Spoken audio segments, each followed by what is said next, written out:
নমস্কাৰ ৰাইজৰ লাইভ অসমৰ সমূহ দৰ্শকসকলক স্বাগতম জনাইছোঁ। যোৱাকালি বৰপেটা জিলাৰ বাঘবৰ সমষ্টিৰ অন্তৰ্গত ২ নং চাচৰা লুইতপৰীয়া ২ নং মছজিদ উপলক্ষে ধৰ্মসভাৰ আয়োজন কৰা হয়। উক্ত ধৰ্মসভাত সভাপতিত্ব কৰে শিশু কল্যাণ এমি মাদ্ৰাছাৰ আৰবী শিক্ষক আলহাজ একাব্বৰ আলী। লগতে মুখ্য অতিথি হিচাপে থাকে শেখ হজরত মৌলানা আব্দুল বাতেন আনসাৰী সাহাব ও বিভিন্ন ইসলামিক উলামাসকল। পীর যেন আপনার আদায় হয়, একটু আওয়াজ লাগিয়ে বলা যাবে কি সুবহানাল্লাহ। আমার ভাইরা, হযরতে আনাস মনে আছে কথা? হযরতে আনাস রাদিয়াল্লাহু তাআলা আনহু, ও বন্ধুরে, তার কত বড় ভাগ্য, তার আম্মা জান নবীর দরবারে এসে বললেন, ইয়া রাসূলুল্লাহ, নবী গো, আমার আনাস হলো আপনি নবীর ছোট্ট খাদিম। জোরে বলুন সুবহানাল্লাহ। ছোট্ট খাদিম আপনার, আমার সন্তান, আমার আনাস, আপনি নবীর জন্য ছোট্ট খাদিম দিয়ে গেলাম। নবী গো, আমার আনাসের জন্য দোয়া করে দিবেন। আল্লাহ পাকের রাসূল আনাসের জন্য হাত তুলে দোয়া করে দিলেন। আল্লাহ রাসূলের দোয়ার বদৌলতে হযরতে আনাস 110 বছর হায়াত পেয়ে গেলেন। জোরে বলুন সুবহানাল্লাহ। কত বছর? 110 বছর হায়াত পেয়ে গেলেন। বন্ধুরে, হযরতে আনাস রাদিয়াল্লাহু তাআলা আনহুর কারণে নবী আমার দোয়া করলেন, অধিক সন্তানের বাবা আল্লাহ আনাসকে বানিয়ে দিলেন। হাদিস শরীফের মধ্যে দেখতে পাই হযরতে আনাস 100 সন্তানের বাবা ছিলেন। এটা জোরে বলা যাবে কি? আরো জোরে বলা যাবে কি? কত সন্তান? 100 সন্তানের বাবা। নাম কি? হযরতে আনাস রাদিয়াল্লাহু তাআলা আনহু। আল্লাহর রাসূলের দোয়ার বদৌলতে হযরতে আনাস দীর্ঘদিন হায়াত পেলেন, 100 সন্তানের বাবা হলেন। হযরতে আনাস নবীর দোয়ার বদৌলতে অধিক সম্পদশালী হয়ে গেলেন। জোরে বলুন সুবহানাল্লাহ। এই 10টি বছর হযরতে আনাস রাদিয়াল্লাহু তাআলা আনহু নবীজির বাড়ির, নবী আমার মসজিদে নববীর মধ্যে বিরাট সমাবেশের মধ্যে অসংখ্য মানুষ মসজিদে নববী বুঝাই হয়ে গেছে, শরীরের সঙ্গে শরীর লেগে গেছে, চাপাচাপি করে মিলামিলি করে বসেছে, মাঝখানে যেন মনে হয় একটু জায়গাও বাকি ছিল না। আল্লাহ বলেন, নবী গো, একটা সমাবেশের ডাক দেন। সুবহানাল্লাহ বলেন। কিসের ডাক? একটা সমাবেশের ডাক দেন। নবী আমার ডাক দিলেন সমাবেশের। হাজার হাজার মানুষ মসজিদে নববী বোঝাই হয়ে গেল।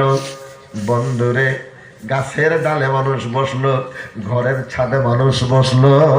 ওই সমাবেশের প্রধান বক্তা হলেন মুহাম্মদুর রাসূলুল্লাহ। জোরে বলা যাবে কি সাল্লাল্লাহু আলাইহি ওয়াসাল্লাম। বক্তা হলেন নবী, বক্তা হলেন আপনার আমার নবী। আল্লাহু আকবার। বক্তা হলেন তামাম দুনিয়ার মধ্যে শ্রেষ্ঠ বক্তা মুহাম্মদুর রাসূলুল্লাহ, সকল নবীদের সেরা নবী, সকল নবীদের সরদার নবী, সকল নবীদের ইমাম নবী। যেটা বলা যাবে কি সুবহানাল্লাহ। সুবহানাল্লাহ। সকল নবীদের নবী। তাহলে নবীদেরও একজন নবীর প্রয়োজন। আমাকে প্রয়োজন আছে না? গুনাহ হচ্ছে, নিঃশ্বাসে নিঃশ্বাসে গুনাহ হচ্ছে, যেদিকেই তাকান গুনাহ হচ্ছে।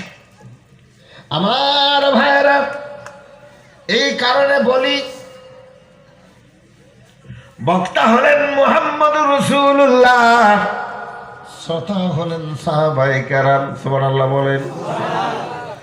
অডিয়েন্স হলেন সাহাবীরা, বক্তা হলেন নবীজি। 1 নাম্বার বক্তা। সুবহানাল্লাহ বলেন। কয় নাম্বার বক্তা? তাম পৃথিবীর জমিনের মধ্যে সবার চেয়ে শ্রেষ্ঠ বক্তা মুহাম্মদুর রাসূলুল্লাহ সাল্লাল্লাহু আলাইহি সাল্লাম স্টেজে বসে গেলেন। আমার বন্ধুরে শ্রোতা হলেন আবু বকর। কারা?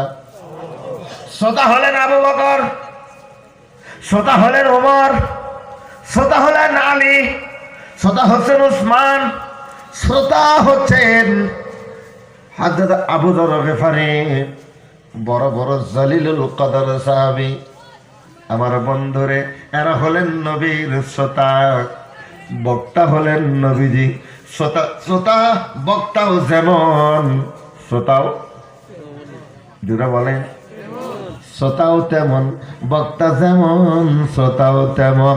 বক্তা যেমন শানওয়ালা, শ্রোতাও তেমন সম্মানওয়ালা। আল্লাহু আকবার, জুড়ে বলুন আল্লাহু আকবার। শ্রোতা হলেন এমন আল্লাহর রাসূলের সাহাবী, নাম হলো আব্দুল্লাহ ইবনে মাসউদ। কি নাম বলছি? আব্দুল্লাহ ইবনে। ম্যাক্সিমাম সময়ে দেখা গেছে নবী করিম সাল্লাল্লাহু আলাইহি ওয়াসাল্লাম ছোট্ট মানুষ, 6 বছর মতান্তরে 8 বছর বয়স। যদি বলে স্যান্ডেল নিয়ে আসো, স্যান্ডেলের কথা বললে জুতো নিয়ে আসবে, ঠিক কিনা বলেন? কারণ মানুষটা হলো ছোট, অতটুক জ্ঞান গভীর হয় নাই। যদি জুতোর কথা কয় তাহলে খরম নিয়ে আসবে। আমার ভাইরা, এমন অবস্থা হলো হযরত আনাসের।